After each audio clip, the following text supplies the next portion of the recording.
Alaikum everyone. My name is Huzaifah Ahmed and I have been in Rehan School Korangi campus since about 1 month now. And today another topic for discussion with ChatGPT is the benefits of journaling and how to start and actually stick with it.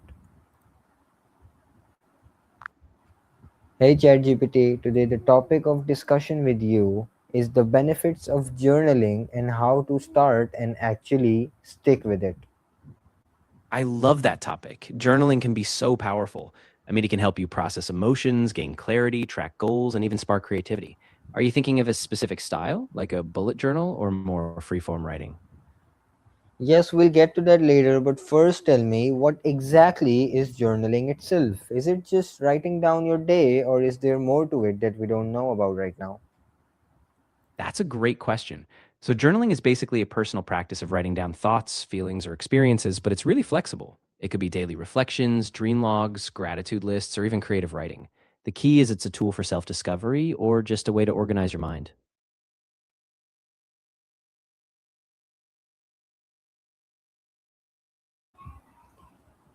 Alright, now what does science say about how journaling affects mental health and emotional well being overall?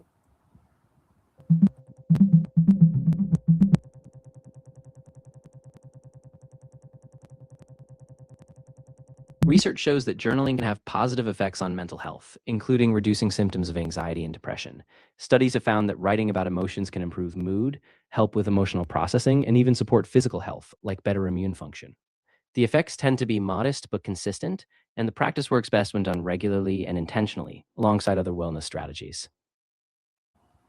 Okay, now why do so many people start journaling with excitement but quit within a week or so? Yeah, that's super common. I think a big reason is that people set really high expectations, like they have to write a perfect entry every day, or they feel pressured to write a lot. When life gets busy or they miss a day, they just give up. So the trick is keeping it really simple. No pressure, just short, regular entries, even if it's just a few sentences. All right. Now, what are the different types of journaling and how do you know which one is the right one for you? Explain in detail because there are so many people, especially in Karachi, that have different types of uniqueness of their own. So it will be beneficial for them if you explain it in a detail. Absolutely. So there are a bunch of different styles of journaling, and each one serves a slightly different purpose. For example, daily reflection journals are just a space to write about your day or your feelings. Gratitude journals focus on what you're thankful for, which can boost well being. Bullet journaling mixes planning, habit tracking, and reflection all in one. Art journaling is more creative. You doodle, you collage, you paint. And even dream journals focus just on your subconscious, recording dreams. So to figure out what's right for you, ask yourself, what do I want from journaling? If it's calm, try a gratitude or reflection journal. If it's structure, bullet journaling might click. And once you try a few, you'll know what feels natural for you. Okay, now tell me, can journaling actually improve your productivity and decision making, or is that statement just overstated? It's actually backed by a good amount of research. When you journal, you're essentially externalizing your thoughts, which clears mental space. So when you reflect on goals or decisions you've written down, you often spot patterns, weigh pros and cons more clearly, and stay on track. So it's not a magic fix, but it definitely gives you a sharper focus, which can lead to better productivity and clearer decisions. Okay, how do successful people like CEOs, athletes, and creatives use journaling as a serious tool in their day to day life? And how can we implement it too? Yeah, a lot of high achievers really lean on journaling to stay grounded and intentional. CEOs might use it to clarify their vision, track progress on big goals, or work through tough decisions. Athletes might reflect on training, mindset, or recovery, keeping them focused on performance and goals. Creatives often use it to explore ideas, free write, or process inspiration.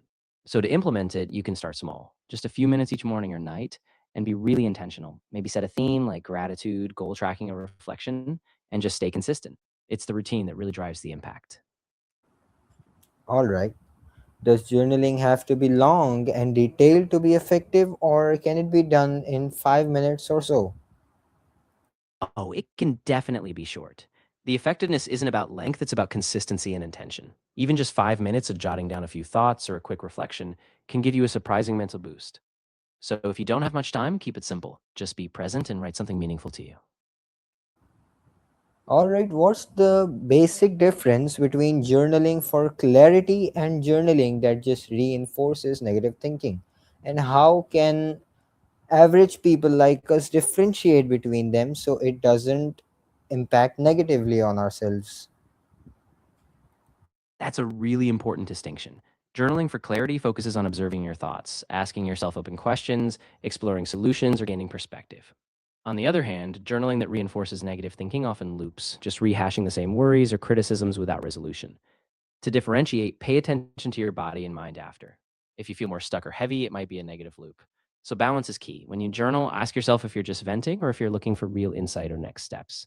And if you notice a pattern, you can gently shift your focus toward curiosity or problem solving. How do you build journaling into a daily routine without it feeling like a chore? Be relatable to the students out there who have a lot of work on their plate but have to add this side activity for their boost. Yeah, I totally get that. Students are juggling so much already. I think the trick is to keep it super bite sized and tie it to something you already do. For example, maybe after a class or just before bed, you set a timer for 5 minutes. No pressure, no perfect entries, just a quick brain dump or gratitude note. And if some days you skip it, that's okay. Just get back in the next day. Keep it flexible and make it part of your natural rhythm. Okay, what should someone actually write about, especially on days when nothing significant happened? Be detailed about it so it gets cleared once and for all. That's a great point. Even on quiet days, you can write about small things. They matter. You could jot down how you're feeling, even if it's just a bit tired or calm today. Write about tiny wins. Maybe you finished a chapter or just kept your focus.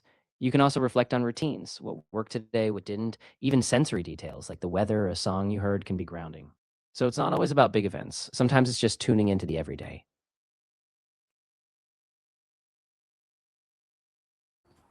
Okay, now lastly, what's one simple journaling format someone can start using tonight to build the habit immediately?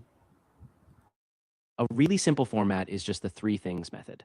Before bed, write down three things. One thing you're grateful for, one small win or positive thing from the day, and one thing you're hoping for or focusing on tomorrow.